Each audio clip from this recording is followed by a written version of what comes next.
Time now for your forewarned weather with Thomas Keyboy.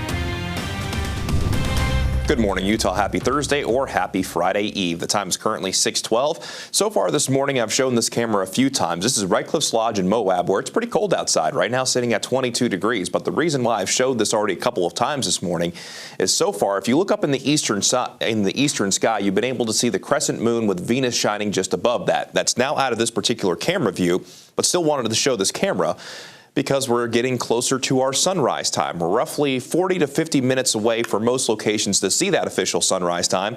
And with clear conditions out there, should be a really pretty sunrise across the state. And if you were out earlier this morning, at least in northern Utah, you might have been able to see the Starlink constellation. So the satellites that were sent up by SpaceX, all in that row of constellations right there. This was shared by Paige Peach in Syracuse. So thank you for sharing that one. Always a really cool view, especially when you can see that right above. Meanwhile, here's what it currently looks like from Deer Valley. We still have the twinkling stars above, that glow over the horizon, and relatively calm conditions down below with maybe a little bit of light fog trying to develop on the northern edge of Jordanelle Reservoir. That's a really cool view.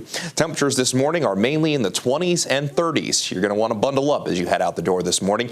Even in St. George, while it's not too cold at 40 degrees, that's still a little bit chilly across the Southwest Desert, and I wouldn't be surprised within the next hour if St. George at least briefly drops into the upper 30s. It might be a little bit too cold to take your dog for a walk first thing this morning, but Luna right here is looking at those temperatures by late morning into the afternoon saying 40s. That's picture perfect to go for a walk. So while it might be a little cool for you, it's going to be great for your dog, maybe a little extra pep in there stepping under mostly sunny skies.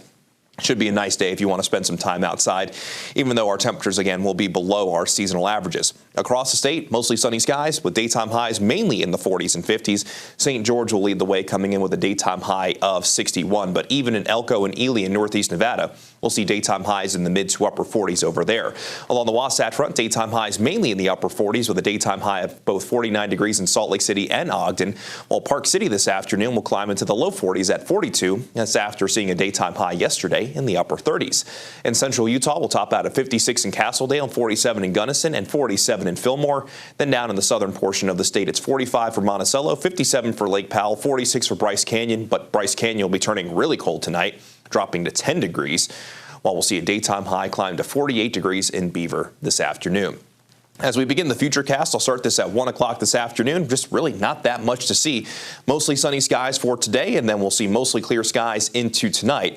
For our Friday into Veterans Day on Saturday, a weak system will brush us to the north. It's really not going to have a lot of moisture associated with it. You'll see that by 1 o'clock tomorrow afternoon, though. There will be a little bit more in the way of cloud coverage, and this system will help kind of keep our temperatures in check. Will be a fraction warmer for both Friday and Veterans Day on Saturday, but it will be close to, if not a little bit below, our seasonal averages.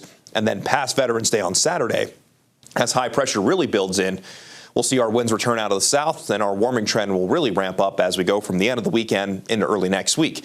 That's kind of played out here on the Veterans Day forecast along the Wasatch Front. It's low 50s for both Friday and Saturday. Definitely a little bit more cloud coverage for our Friday, potentially into Saturday. Then daytime highs climbing into the upper 50s by the end of the weekend into early next week. And we'll show you why that's all happening here on the Upper Level Futurecast. Upper level low pressure that brought the cold front yesterday quickly moving away to the east. There's that quick system between Friday and Saturday, and then between Saturday and Sunday, this dome of high pressure builds in. And with those winds out of the south, our temperatures will be above average as we go into early next week. By the second half of next week, though, forecast models increasingly optimistic that the upper level low pressure will work its way towards us, and that could result in an unsettled and cooler pattern by the end of next week. We'll keep you posted on that. For St. George, though, the next few days, low to mid 60s with mostly sunny skies through the Veterans Day weekend. Then we'll see upper 60s close to 70 degrees early next week.